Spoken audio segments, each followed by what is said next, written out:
So here's your exercise on this.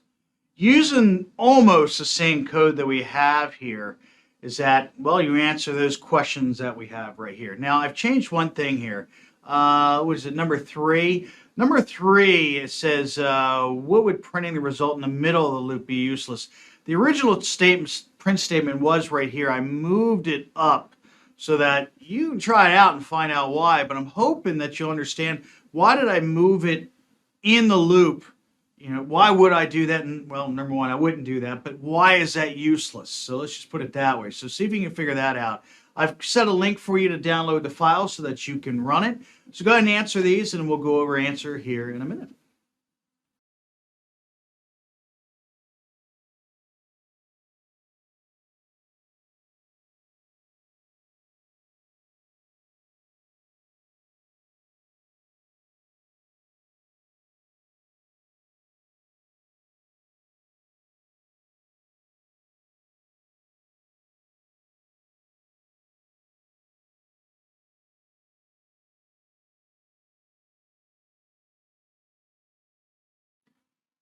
So I hope that you got it running and that you're able to answer anything, but at least get it running. Let's put it that way before we start up the rest of this.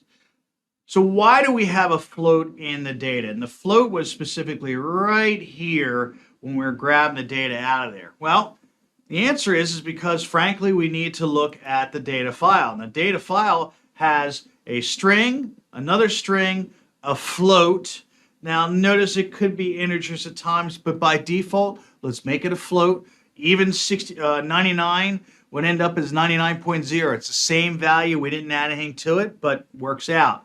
And then we have, looks like an integer after that. So again, string, string, float, and then integer. And what we wanted was at index 2, so that has to be the float portion of that and why we need to convert it over. So that's number 1. Number 2, why did I use a list? I know I say this in class. How many of us are lazy? I am too. So all I'm doing is putting the number in a list because, as you know, in Python, there's a lot of nice list features. And what I wanted to do with this one was to, well, basically sum things up. I know that there's a sum function for lists, which is right there. So that's kind of why I did it. I could have done something else. I could have done plus equals or something of that nature and change this around right here just a little bit. And you might have done that, and that's okay.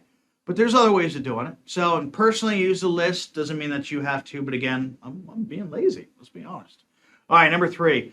Why would printing the result in the middle of the loop be useless? Now remember, just talked about that. Is that this print statement was, that print statement was originally right here. The reason is because now we're getting a running total of the averages every time we add a new person into the list, which frankly doesn't make sense. We want to know what it is for everybody in the entire list. So we might as well get the reading portion done, which is a whole big block that's being circled now. And then once we're done with all the data collection, then do our work from there on out after the loop is closed, after we've closed the link to the file, all that stuff. Because now we have a viable data collection list called averages that has what exactly we need. Number 4, download these files in the same directory and run. Hopefully you did that. And use the files you want to download, edit the py file to determine the total amount owed to me.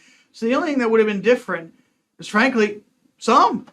Sum did that already. So that would have totaled up everything that people would have owed to me to get their grade in the class. So that's how that would have worked out for number 5A. And then, yeah, 5A and B were just hints. So that's our results for this one.